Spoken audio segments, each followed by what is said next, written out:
салом, номи ман Саломат Шоҳ. ман устои мебел ҳастам.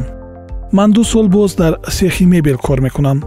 ҳамкоронам ҳамеша ба ман ёрӣ мерасонанд ва маро дастгирӣ мекунанд.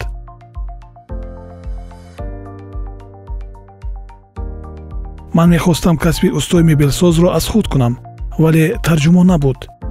ба шарофати лоиҳаи имкониятҳои баробар ман ба таҳсил шурӯъ кардам. тарҷумонҳо ҳама чизро барои ман мефаҳмонданд ва ман соҳиби шаҳодатнома шудам.